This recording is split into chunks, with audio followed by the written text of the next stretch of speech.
Welcome to Chanakya, where you can get the right guidance at the right time.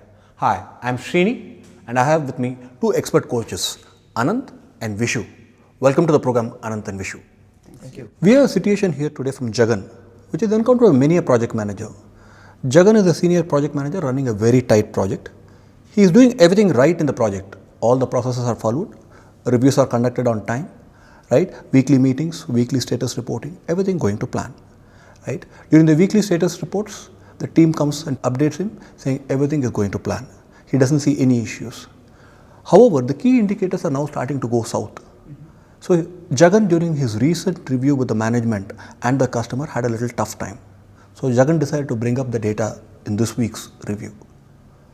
Jagan was surprised that the team started to throw mud at each other. Right? Suddenly there was finger pointing. Right? Jagan was shocked. How come he did not know these people-related issues in the team much earlier? What is your analysis of Jagan's situation, Anand? I think this all sounds very familiar. I think the first thing is Jagan, probably hasn't had his ear to the ground enough, right? I think somehow he's just relied on the formal processes, metrics, status meetings, right, and probably emails, right, to assess where the project is. I think that could be the first thing that could be causing this problem. Okay. So what about your assessment? I think I see similar symptoms. Probably he has focused more on the science part of the project. Probably hasn't focused enough on the art part of the project, which is of people and soft aspects. Okay. Interesting, both of you are saying the same thing. Anand, we have all been groomed saying that the science managing the project is very important, and now you're saying art plays a significant role. Can you elaborate here? And I mean, in a way, the question is, why is the true picture not visible, despite the science, right? I can think of a few reasons for that. Firstly, it is possible that the team members are telling Jagan the things that they think Jagan wants to hear. Okay. Right. And it may not be, they may not be deliberately trying to sort of falsify. It may just be that maybe they have seen the way Jagan reacts to bad news in the past, right? Why is it still wrong? Go get it fixed now, right? And it's perfectly possible that, so therefore they feel this is a safer route. And the second possibility is they've got this inner hope, right? When they keep saying things are fine, there's a hope that I'm going to fix it by the next weekly meeting, right? So they don't necessarily tell you, what is quite wrong now, right? And we are sort of, smiling away here, but, haven't you all done, as project managers, we don't tell exactly everything to the customer. We say, we will fix it by the next weekly meeting and then we will tell, right? Yeah, we're all optimistic. We're all optimistic, yeah. So there's a battle between optimism and transparency, I think. I think third thing is maybe he's seeing bits and pieces but not patterns, right, in the data that he's getting. I was reminded of something funny that I heard just a few days back where this person who loves to have a few drinks, people said it's not very healthy, right? And when he tried vodka and water, people said it's injurious to your liver, right? He tried gin and water, they said it's injurious to your whatever, your brain or something, right? And he tried whiskey and water, they said injurious to your heart. And he saw the clear pattern and he decided to stop drinking water. So you got to be careful even when you see patterns. How you infer things. I think finally, more importantly, and probably this could be the most important thing, that it is possible that Jagan is filtering out, right, what's coming to him, right, and he's seeing only a part of it. And this often these filters are not because of what people are saying, it's because of who you are, right, based on your own values and principles. And that way what happens, the reality gets distorted, right? You don't see what is real, and what you see is your reality, right? So I mean that could be some of the reasons why he's not getting a true picture.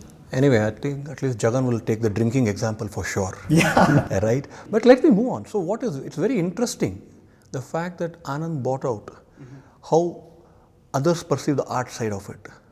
then how does Jagan handle it by himself, the inside part of the art? Okay.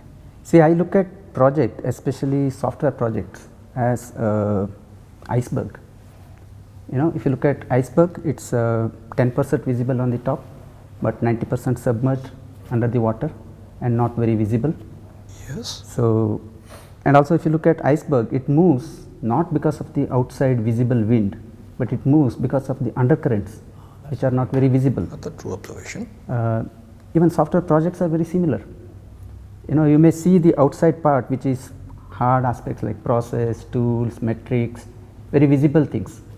But what really makes or breaks projects are really the softer aspects, really the undercurrents, like the people motivation levels, collaboration in the team, communication, their engagement, the energy levels.